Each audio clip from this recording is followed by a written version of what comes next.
Glad to have you join us on another exciting episode of Report Desk Africa. If you haven't watched this show before, well, this is where you get some of the latest and most interesting stories that have gone on across the continent in the past 1 week. I believe we can call it 1 week from Sunday to Thursday is almost a week. My name is Bernard Akede, for those who do not know, and I never do this alone. My name is Blessings Mosugu, and as always, today promises to be a very insightful one. We have so many stories that have made headlines on the African continent, and there are some stories that we cannot look past, and today we'll be looking at the following reports. Of course, we'll be looking at the attempted coup in Guinea-Bissau, which is one of too many on the African continent. We'll also be talking about the suspension of the removal of fuel subsidy in Nigeria. Before we go on that break, Blessings, remember that last week we did talk about the coup possibly spreading. We've seen coups in Mali, we saw in a few francophone African countries, and now there was an attempted coup in Guinea-Bissau. And we're talking about it, giving others that boldness that they needed. I remember we said if there's a fire in your neighbor's backyard, you need to hold the fire extinguisher because it just might be crossing the fence. Yeah, so Guinea-Bissau are experiencing something like that. So we will take a quick break, and then when we come back, we will jump straight into the meat of the matter. Stay with us.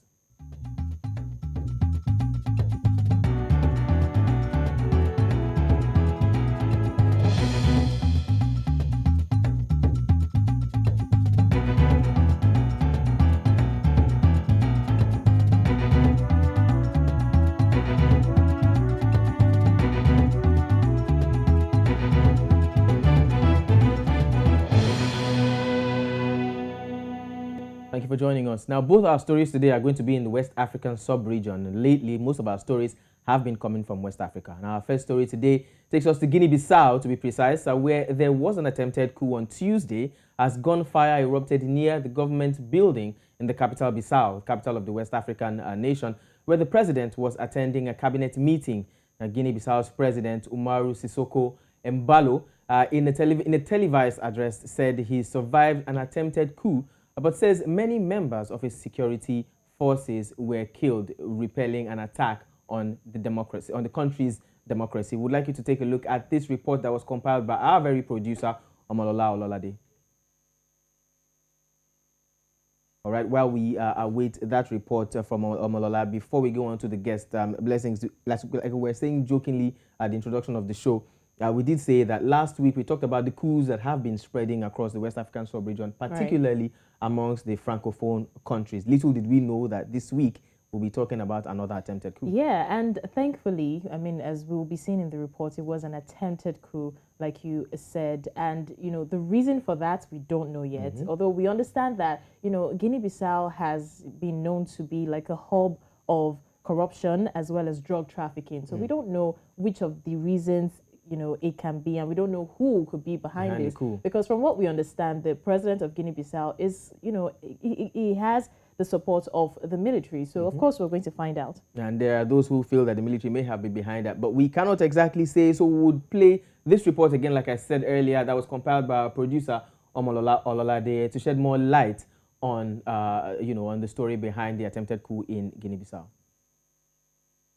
Seems to be back on the streets of Bissau after a suspected coup attempt in the country's capital late on Tuesday evening had caused chaos in the city.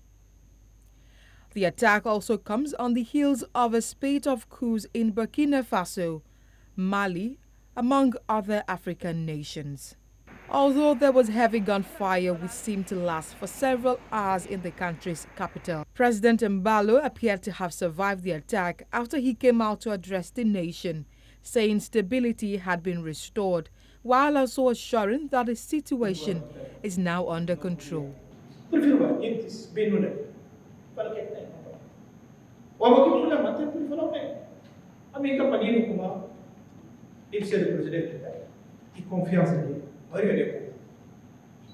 Na garanti comunidade internacional kuma pe continuar com a Guiné-Bissau e pe manter sereno. E nós forças de defesa e segurança está de parabéns. De facto, foi ato muito bem preparado e organizado. Although the president was not harmed, Many died as a result of the exchange of gunfire, which he described as an attack on democracy. However, regional groups swiftly condemned the violence, giving credence to fears that an armed group had attempted to take over the West African nation once more. E tem também conivência, e tem a ver no combate contra narcotráfico, que manda gente que está nesse, e gente que está sob investigação de narcotráfico. Agora, não tem uma noção como que aqui preço que está pagando. Mas não está no conta. Following the development, the Economic Community of West African States issued a statement urging the military to return to the barracks, just as the African Union equally expressed deep concern. The attempted coup is the fourth on African soil in the last 18 months. Omolola Ololade reported for News Central. All right, there you have it. We see that President Mbalo was with his cabinet when they were attacked by yet to be identified men who opened fire that lasted for 5 hours or thereabouts. Now, we see that the attempted coup in Guinea-Bissau is one of many, a series of military takeovers in West Africa, and unfortunately, most of them have been successful.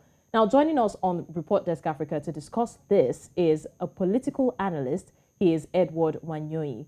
Thank you very much for joining us, Edward.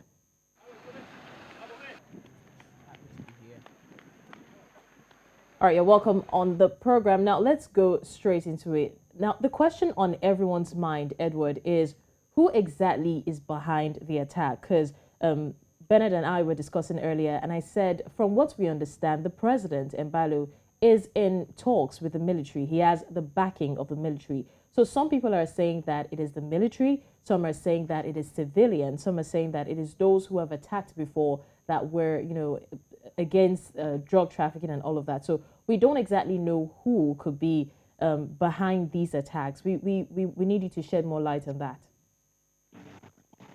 Thank you. I wouldn't be in a position because this is a security matter that is actually under investigations by the authorities. But what we know from the composition of not just what has happened in, Guinea, but also any other country in Africa, especially the Francophone, is that the current structure, for the military and civil relations has been very weak.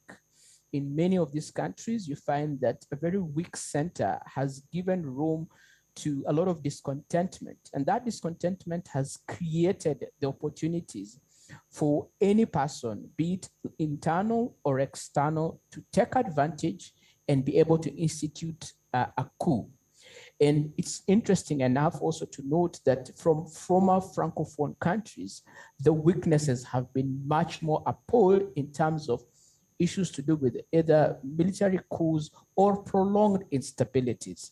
Of course, we are not saying that Anglophone countries are immune, because we have seen even within the history, of coups. I mean, Nigeria also had its fair share in the early 60s and 70s, yes, up to the 80s. Mm-hmm. But we know that what is happening is that there is a strong aspect of weakness of the state and the fragility of the state. And this is why those who are more prone to instability are able to take advantage and institute such kind of coups. Thank you. Okay. Edward, now you mentioned discontentment, right? Is there a possibility that the military is actually behind this? Because we understand that a time ago, the military leader revealed that some members of the military were actually planning a coup when the president was on his trip to Brazil. So is there a possibility that the military is actually behind this? And as you can rightfully say, you realize that the military is not one single composition in most countries. You might find that either the top echelons of the generals are in support of the government, while there might be some junior elements who may feel disgruntled, and they might actually plan this. Also, you may find that certain levels of maybe, those who have been, approached by interested parties might actually just act on their own and cause the coup. So it may not be necessarily the entire homogeneity of the military force, but it may just be a small disgruntled group or others who have been contracted.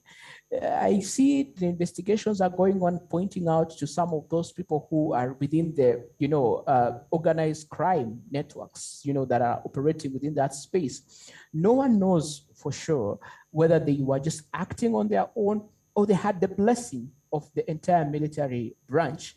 In the event that they would succeed, they would be able to run and actually take over power. But we see that was not to be, because those who are within the presidential guard were able to repulse the attackers. Thank you. Okay, now, Edward, we know that in 2020, President Mbalo was elected president, but was widely disputed, and the elections were bitterly contested.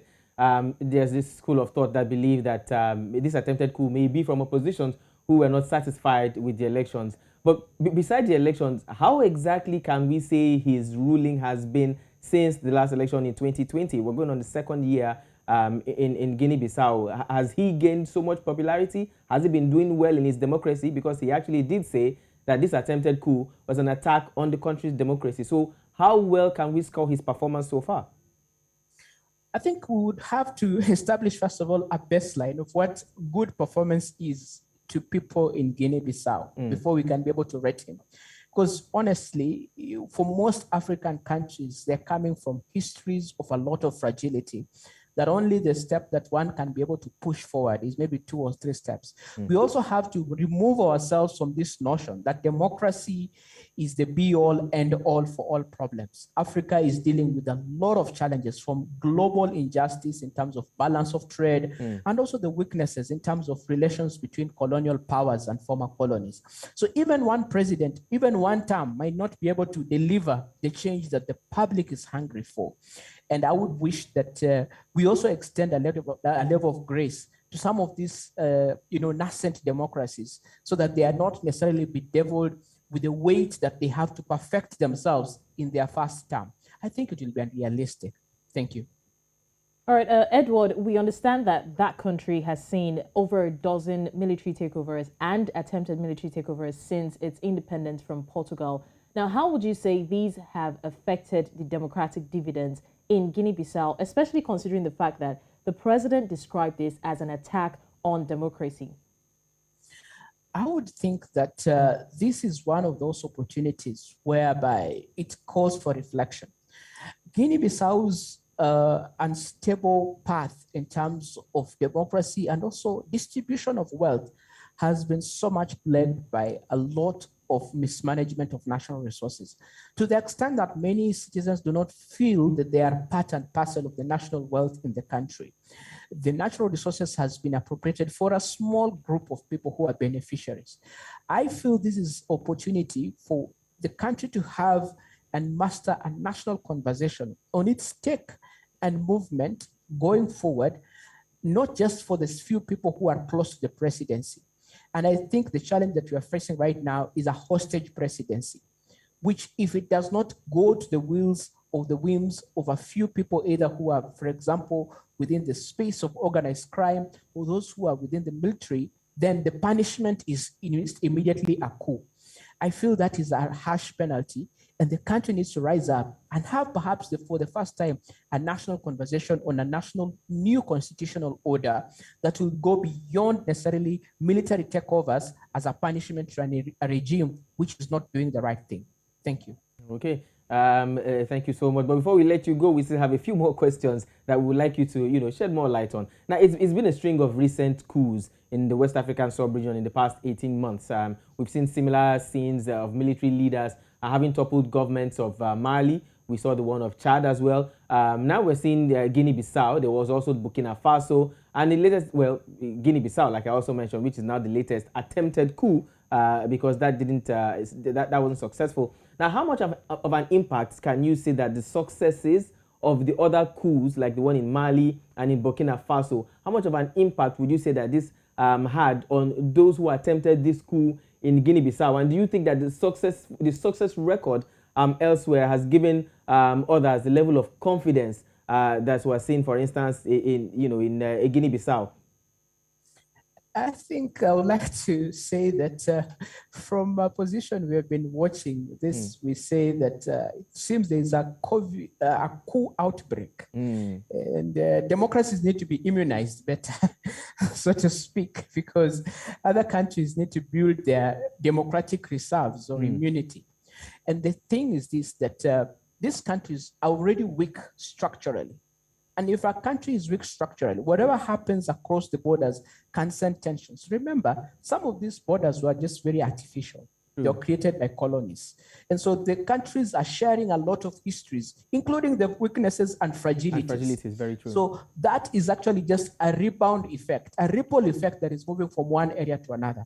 We hope that actually ECOWAS will use this opportunity to be able to relook and rethink about the model of governance and how countries can strengthen their democracies. Strengthening a democracy is not putting a powerful military. Is actually ensuring that every citizen is able to take part in the stake of the country and take advantage of the opportunities, regardless of their ethnicity or their state of life. That way, you push people away from the brink of despondency that tends to happen, that whenever a coup happens, people are pouring in the streets and clapping their hands. We need to see that coups are not necessarily a solution to democracy failure. They are actually a sign of democracy failure. We push our countries forward by strengthening the issues to do with development and economic participation.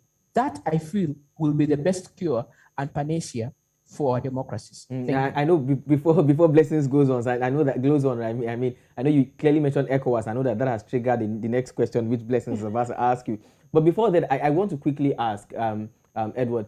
Now, initially, before this coup came on, we in the past 18 months, we've seen the coup, the recent coup, in West African sub-region attack mainly the Francophone African countries. And then one thought that it probably was a problem with these Francophone countries. There probably is some kind of heritage, like you said, that they share, possibly language, possibly their system of government, or the fact that, France was their colonial master, so to speak. But in this case, Guinea-Bissau is not a Francophone country. They speak Portuguese, meaning that Portugal was their colonial master. Are we seeing something different now? Initially, we thought that this was just hovering around the Francophone countries, like I mentioned. It has crossed from Francophone to the Portuguese-speaking countries. Are we seeing, a pattern? Do you think it could also cross to the Anglophone countries as well?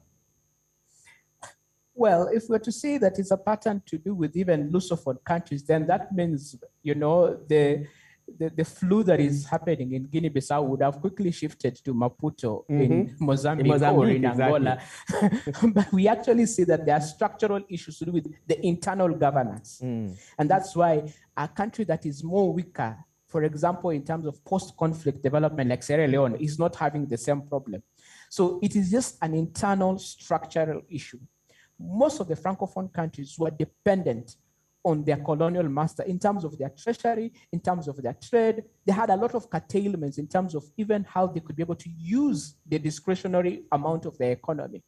That created a lot of weaknesses at the base of the society. And that is why a coup would easily topple it over. But we have seen other countries like Mauritius, which are very, very strong, and they have put themselves on a very strong path. Senegal is also a very strong Francophone country, So we cannot say that it's purely history. It's just the structural weaknesses that the country has provides the impotence for anyone, especially who is keen on reversing the democratic gains or any form of getting resource benefits to take advantage. Guinea-Bissau was just waiting in time. And I think it is important, as you rightfully said in the beginning, countries should get their democratic extinguishers. Let them put out the fire first and ensure that the kitchen is safe. Thank you. Right, Edward, Bernard was actually right. You mentioning the international bodies did trigger my next question. And this is it. Now, as usual, we've seen reactions, we've seen statements from international organizations condemning this coup. But despite the sanctions placed on countries with successful coups, we continue to see uprising of the coup. So is this a been there, done that situation? Have these organizations become powerless, or have the opposing forces become more powerful to, resist whatever punishment will be meted on them? The reality of the matter is that at the international level, you can condemn, but international bodies do not deal with sovereignty. The AU does not have any exercise to do with national sovereignty. No one has stopped the Mali and revoked the Mali visa or Mali passport. No one is stopping Mali nationalities to move and travel. No one is stopping international exports from Mali. The reality of the matter with sovereignty, countries can continue to do whatever they please, even if there is a coup. The punishment of saying that we'll exempt you from AU gatherings does not hold water because their citizens can still go because Mali will have its own bilateral relations with other countries. AU is not a country. ECOWAS is not a country. They cannot stop Mali citizens. They cannot stop, for example, Burkina citizens from moving and from actually trading with one another. Countries which have actually, Burkina Faso, there was a coup. Burkina Faso was still playing at the Africa Cup of Nations. No consequence. So really, pronouncements at the international level do not carry any weight against the citizens of a country or a country that has gone on a coup. Unless you're saying that, for example, when the US says we are going to bar a certain number of citizens or the coup plotters from international travel, then you find that there's a bit of pressure, or we're going to freeze their assets. If countries take that kind of stand, then now the coup plotters would see that there's a consequence for them plotting, because that means their country will be punished. But as it stands right now, international pronouncements do not deter coup plotters. Just thus, that is just the hard reality that we have to acknowledge. Thank you. Thank you so much, Thank you so Edward. very You much. really have done justice to the topic. Thanks a lot for joining us. I really appreciate. Thank you. Thank you so much, Edward. All right. Deep, very deep, if you ask me. Really deep. But to lighten the mood a little bit, when Edward said, that international bodies like ECOWAS and AU cannot exactly determine what goes on in the country. I remember, and he talked about, for example, Guinea-Bissau and Burkina Faso. Burkina Faso, their national team, still playing in the Nations Cup. That was just when Nigeria lost that match and we were knocked out. And then our colleague Benga was saying, ECOWAS should tell Burkina Faso to go back home so Nigeria continues because we have lost. But it's he truly did mention a lot of things. I mean, the President Embalo, President Embalo has described this coup as an attack on the nation's democracy, and it's something that really should be looked into. Right. And my fear of this is that considering the fact that Guinea-Bissau has seen 9 coups since 1980, and this attempted coup in Guinea-Bissau holds instructions for the West African region. But my major fear now is the fact that this coup or attempted coup will further destabilize these countries, seeing where they're coming from, fighting corruption and majorly drug trafficking. Adding this to it is just going to cause a lot of, destabilization and put a lot of pressure on that country. But just before we take that break, I like the fact that Edward also mentioned that it's not a thing, it may not necessarily be related to the fact that they have common colonial masters. For example, he mentioned the likes of Senegal that is really doing well right now. Yeah. And a lot of people are even looking at Senegal as a holiday destination. So if Senegal can do it, other Francophone countries can do it as well. All right. So there you have it. We'll be coming back shortly to discuss the removal of fuel subsidy. So stay with us. This is still Report Desk Africa.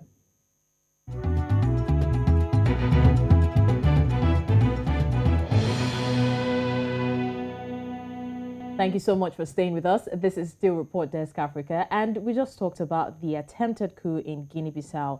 Moving on to our next story, a recent announcement by government representatives that the subsidy of fuel will be removed soon have not only sparked reactions from the public, but also led to threats of industrial action by organized labor.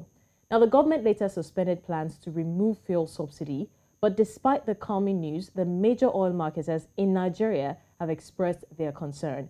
Let's take a look at this report to understand much. Representatives of the government that the subsidy on fuel would soon be removed sparked reactions from the public and led to threats of industrial action by organized labor. However, on the 24th of January 2022, Nigeria's finance minister brought some calming news with the announcement that the government had suspended the plans to remove fuel subsidy anytime this year to avoid worsening inflationary trends in the country. The back and forth on the fuel subsidy issues worried many Nigerians. To address this worry, the Major Oil Marketers Association of Nigeria, MOMAN, organized this workshop and press briefing to shed more light on the matter. And the point is to really start to make sure that the press also have an understanding, an insider's understanding of the nuances and the challenges that the industry is facing. For decades, Nigeria's government has been subsidizing the price of petroleum products, particularly petrol, to supposedly make the products affordable for Nigerians. But many still do not understand the full concept of subsidy. A subsidy can either be a cash payment or a tax relief to individuals or companies. So which means subsidy can go to the consumer or it can go to the producer.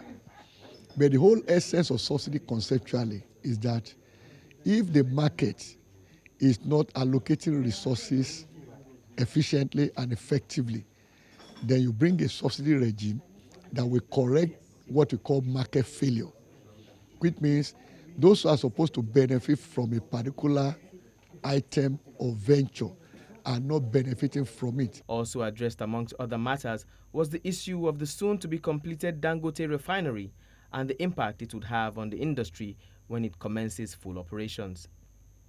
The refinery will support the economy in terms of access to products very close, but it's designed to buy crude oil at international price and sell product at international price.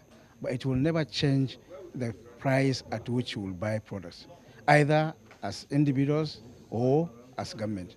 If the price is still regulated by the time the refinery is in place, you should expect the government to pay them subsidy, or to pay anybody who is buying the product from the refinery subsidy. We would really appeal for government to take this exact same, to adopt this exact same framework of really mapping out who the key stakeholders truly are, from the most significant to the perceived least material, and make sure that they have some representation in this big dialogue that affects generations. It's not no one person has the right to do it. So it's important to open up the conversation. For the major oil marketers, the expectation is that the federal government will make adequate use of the 18-month subsidy removal suspension period to put the right structure and infrastructure in place to avoid a shock treatment on Nigerians when the subsidy regime eventually ends. Bernard Akede, News Central, Lagos. Thank you for staying with us. Thank you so much for staying with us. And now, like I say, charity begins at home, so we're coming back home to Nigeria. Now, joining us on Report Desk Africa to analyze what you have just watched and many more is Adeola Yusuf, who is the team lead Platforms Africa, and he's also a seasoned journalist. And I need not say that he was there with me at that press briefing and parley with the major oil marketers of Nigeria. Adeola, it's good to see you once again. Thank you so much for having me. It's good to see you and your colleague. Thank you for being here.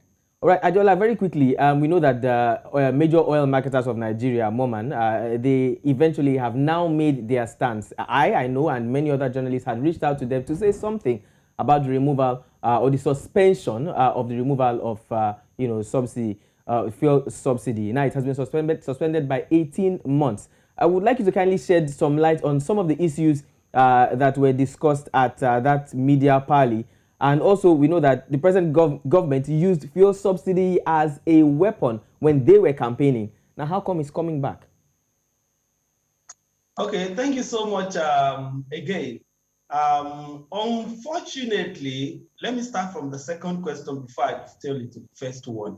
A number of politicians, for so many reasons, but I'm talking about two of the reasons. Number one, for ignorance or lack of information about what subsidy truly is. And number two, for mischief or for politics or for political reasons, they talk about this subsidy at the end of the day will make a 360-degree turn. You recollect that a few years ago, the same set of people you see in Ojota doing the Occupy Lagos, Occupy Nigeria, are now in government. They are now the one trying to enlighten Nigeria on the reasons we have to, accept fuel subsidy removal. I'm talking about, putting that aside, the major oil marketers association of Nigeria being one of the cardinal stakeholders in the industry, has said that they will want to sit down with the government to map out how, at the end of this 18 months, we will not still go back to the square one of still talking to Nigeria how to go about removing the fuel subsidy. If you are talking about fuel subsidy, there are 4 categories of people that usually, or perspectives that we usually have when we talk of fuel subsidy. Number one, those that are looking at fuel subsidy from political lens. Number two, those are looking at it from the legal lens. Number three, those are looking at it from the economic lens. Number four are those that are looking at it from the socialist lens or social lens. Let me start from those that are looking at it from the social lens. Anytime you talk about fuel, there are some Nigerians that believe that even that fuel should be free of charge. And if you ask them what is the reason, what they will tell you is that, okay, Nigeria is an oil-producing country. So once we produce oil, the only dividend of democracy that they can enjoy is that fuel. So there are some people that believe that oil should even be free. Number two are those, those that look at it from the legal perspective. Immediately, President Buhari signed into law the Petroleum Industry Bill into an act, that was passed by the National Assembly. Yes. It has, that bill, that act has outlawed continuous payment of subsidy on premium motor spirit, popularly known as petrol. So a Nigerian can, as a result of that law, go to court now and challenge government to the fact that government is doing something that is against, an act of the National Assembly. So that is another one. Then the third category of people are the economists. According to the economists, it doesn't make any sense at all for Nigeria to continue to borrow money. At the end of the day, the money they are borrowing, they will still use it to pay subsidy. You look at the budget that we have, about close to half of that budget, or even more than half of that budget, will be financed through borrowing. It is about 17 trillion budget. And out of that 17 trillion budget, we are talking about 3 trillion being paid as subsidy. So economists believe that it doesn't make any sense, to keep borrowing money to pay subsidy. Then the last ones are those that are looking at it from the political perspective. The politicians, those that will talk Nigerians, regardless of whether subsidy removal or continuous payment of subsidy is good or bad, the politician will keep sweet talking Nigerians in as much as when they know that whatever they will tell Nigerians, they will get votes. So they will tell you subsidy is very, very bad in as much as they know that you do not support subsidy. So they will tell you subsidy is very, very good in as much as they know that you support subsidy. At the end of the day, their intention is to get votes. But unfortunately for all of us, it's those politicians that have won this time around. Right. Adeola, I really like the fact that you categorize these things into 4 different lenses. But now, putting everything together, right, we understand, like you said, to avoid going back in circles and coming back to square one, we've seen that the removal has just been suspended. This means that in another 18 months, we'll be back here again talking the same thing, fuel subsidy. Doesn't that mean that Nigeria is pushing her problems to the future date? And what exactly should be done? Because now we don't want to go back and, come back to square one, but what exactly are the things that can be done to avoid, talking about this again in the next 18 months? Okay, thank you so much. And I love the fact that you talk about Nigeria pushing its problem, to tomorrow. Unfortunately, that tomorrow will eventually come. 18 months is just by the corner. Part of what we should do, number one, is that 18 months is a long time for Nigerians to plan, that transition. Is enough time for Nigeria if we are serious about this. And what the planning, number one on the planning, should be the real orientation and sensitizations of Nigeria. If you look at that equation, the only, major stakeholder in this, scenario that everyone, is trying to get to his or her side are the people. The politicians, that want to support, continuous payment of subsidy this time around, we want the people to support that policy. That stand. The marketers or the economists we want the people to support that. The labor, we want the people to support. So the most important at this moment for this equation are the people, and those people, they need real orientation. The government will just say they are suspending that subsidy removal now, and they will just go back to sleep. That has been happening. The people need to be sensitized. How much is 3 trillion? What can 3 trillion do for the Nigerian health sector? What can 3 trillion do for the Nigerian agri sector? What can 3 trillion do to liberate Nigeria, a lot of Nigerians from poverty? At the end of the day, it is just a set of people that will collect that 3 trillion, because that is what that will mean. So the government, number one, needs to start orientating people, or else by the time they are coming back in 18 months, is this same people that will stand against removal of subsidy again. That's number one. Then number two, the government should work on improving social amenities. Before you tell me that you are going to remove subsidy, I'm not going to benefit from subsidy, and that the money that you continue to use for subsidy, you are going to use it for other things. What are those things you have done, even with the money that is not subsidy? What are those amenities that you have put in place? What effort are you making to address the trust deficit that is in the country? So the government really needs to work on this. Then number three, the government should work hard on on some social welfare packages. Number one of such is transportation. The other time that the government tried to remove subsidy, you remember that they rolled out mass transit. You remember that they do a lot of things, but whatever they want to do should have human face, should be reasonable. I mentioned human face and reasonable because of the fact that government came up with one ridiculous 5,000 per month allowance. Yes. That at the end of the day, aside from being ridiculous, at the end of the day, I'm a journalist. You still read reports of embezzlement. You still read reports of lopsidedness. So those ones are, to me, very, very ridiculous, and I won't say words that are not, but very, very ridiculous and unacceptable. Government can go back to the drawing board to think of having social infrastructure, social packages that they can give to Nigerians, that at the end of the day, they will get all Nigerians to their side. Then the last one, which is very, very important. Nigeria every day, being an oil-producing country, allocates 445,000 barrels of crude oil for local refineries. Unfortunately, ladies and gentlemen, and to all Nigerians, these 445,000 barrels are shipped out on daily basis to refineries abroad. Because of what? Because of inefficiency of our refinery, unproductivity of the refineries that we have. To shock you, Nigeria has been spending 12 billion naira every naira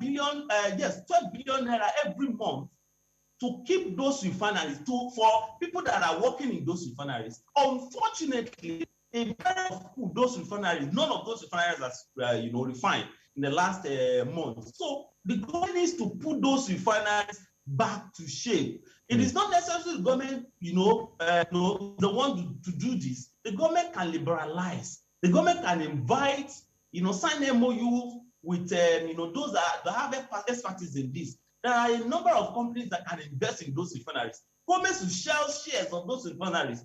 Government should hand over, the operatorship of those refineries that will make it work. Unfortunately, yes, 445,000 barrels of crude oil that is supposed to help local refining, that's going to help local supply, are being shipped out. At the end of the day, we'll go back to buy those 445,000, products that are refined from that. So it doesn't make any sense. The government should work on refineries as the last point that I'm going to make on measures to address this. Okay, Adeola, it seems like both our guests today, you people somehow read our minds, because I was going to jump on refinery as the next question. There are those who feel that, like you clearly have stated, the government should turn this money back into the local refineries to make sure that they work, and that if they do work, maybe the price of fuel and the amount of money government is spending will come down. You clearly have shed light on that. You've explained that. But also there's the issue of the Dangote refinery. I remember I spoke to Alhaji Rabiu during that press briefing, and he tried to explain a little more. Now, there's a school of thought that believes that if the Dangote refinery,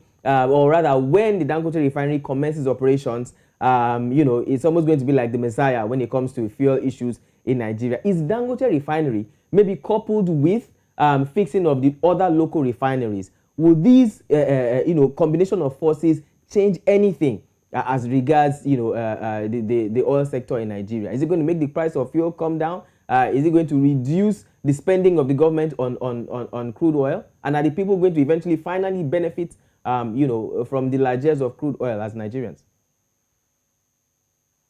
Okay, a bit of clarification here.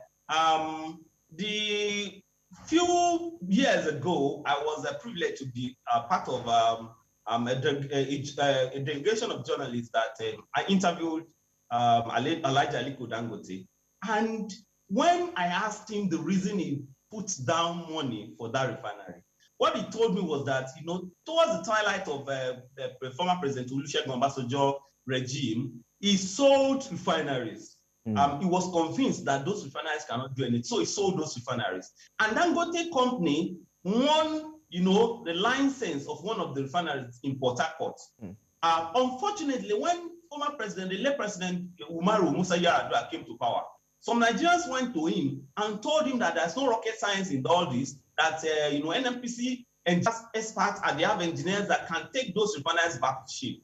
Unfortunately, where are we today? When former President Umaru Yar'Adua revoked those licenses, including the one that he gave to a company by Elijah Dangote. So what Dangote told us was that he just slept in his room and said that, okay, from the scratch, he could start a refinery. So I made this, background information known to Nigerians to know that Alhaji Aliko Dangote has founded his refineries, number one, for business. Number two, he has found that refinery that, the number two that will look like that number one, particularly to make profit. So he sourced investment, he sourced money from a number of international bodies. The first thing he would do is to make sure that he, starts repayment plan of the loans and start repaying those loans. So Alhaji Aliko Dangote the refinery is good for Nigeria only because it's being promoted by a Nigerian. It is on Nigerian soil, but unfortunately, that refinery is for business, it's for profit. It is going to do more for its shareholders. It is going to help those that have invested in that refinery because if, in fact, that facility is located at a free zone area, what that means is that Nigerian law, a lot of things that you do about commerce in Nigeria do not affect that refinery. But when you talk of, putting the other refineries into shape, the ones that, the government is under the armpit of the government and the other modular refineries, if they are back to shape, what they will do is to, bring up competition, although the competition is not the competition in the real sense of because the Dangote refinery, only Dangote refinery can produce, about 3 times 3 of all of them can produce when they are in full capacity. But they can put up competition to Dangote refineries and the refinery, and that may eventually help Nigeria. The 445,000 barrels of crude per day that we are shipping now to other refineries abroad can be refined in country when and if our local refineries, the one owned by government, are put back to shape. They will tremendously help this situation, and it's part of major measures that the government should put in place between now and the 18-month window that they have. Thank you very much, Adela Yusuf. Thanks a lot. That really puts a lot in perspective. Thank you for joining us. Thank you so much, Adela. Thank you so much for having me. All right. Bernard, you were there at the summit, so there definitely are things that were said. Do you see any solutions to all of this? Well, like Adela clearly stated, the first thing we should be looking at is fixing our refineries because clearly, these refineries have, how would I say, almost sabotaged Nigeria by not working, or as some would say, some people have intentionally sabotaged the refineries, as such sabotaging Nigeria's oil sector, because those refineries are not working. So the first place we should start from is to fix the refineries. He has clearly stated people should not hope on Dangote refinery. It is solely for business and not to serve the Nigerian populace. It will only serve the Nigerian populace because it will increase the amount of crude oil that is being refined that can now go around, but we will still have to pay for it. Right. All right, we would need to go on a quick break, and when we come back, definitely, we will be looking into the future as we always try to do to see what stories may be making headlines next week. Last week, one of the top stories we talked about did eventually make headlines, and that's spreading coups from one country to another. Let's hope that by next week we don't see another coup. When we come back, we will tell you what we're looking at in the future. Do stay with us.